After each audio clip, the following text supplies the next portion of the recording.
Little ব্রাশের রিডিংয়ের sports নিউজে আপনাদেরকে স্বাগতম। উইকেট কিপার ব্যাটার লিটন দাসকে আনুষ্ঠানিকভাবে বাংলাদেশের টি-20 দলের অধিনায়ক ঘোষণা করা হয়েছে, আর অফ স্পিনার মেহেদী হাসানকে সহ অধিনায়ক হিসেবে মনোনীত করা হয়েছে।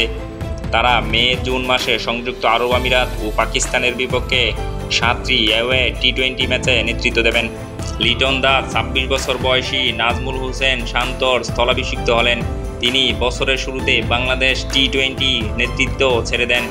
এর আগে শান্তর হ্যামস্ট্রিং ইনজুরির কারণে অনুপস্থিতির সময় গত ডিসেম্বর মাসে ওয়েস্ট ইন্ডিজ সফরে 3 ম্যাচের টি-20 সিরিজে বাংলাদেশ দলের নেতৃত্ব দিয়েছিলেন লিটন, যেখানে বাংলাদেশ 3-0 ব্যবধানে স্বাগতিকদের হোয়াইটওয়াশ করেছিল।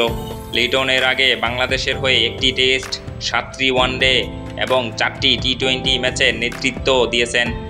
তবে এবারই প্রথম কোনো ফরম্যাটে তাকে পূর্ণকালীন অধিনায়ক হিসেবে ঘোষণা করা হলো। 30 বছর বয়সী লিটন সাম্প্রতি করাচি কিংসের হয়ে PSL 2025 আসরে খেলার কথা থাকলেও অনুশীলনে আঙুলের চোট পেয়ে ছিটকে পড়েন।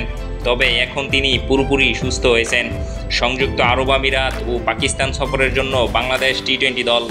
লিটন দাস অধিনায়ক, তানজিদ হাসান, পারভেজ হোসেন, সৌম্য সরকার, নাজমুল হোসেন শান্ত, তৌহিদ হৃদয়, শামীম হোসেন, জাকের আলী, রিশাদ হোসেন, মেহেদী হাসান সহ অধিনায়ক, তানবীর ইসলাম, মুস্তাফিজুর রহমান, হাসান মাহমুদ, তানজিম হাসান সাকিব, নাহিদ রানা ও শরীফুল ইসলাম।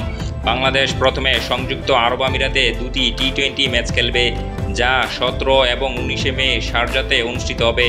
এরপর তারা পাকিস্তানে যাবে 5 ম্যাচের টি-20 সিরিজ খেলতে, যা 25 মে শুরু হয়ে 3 জুন শেষ হবে।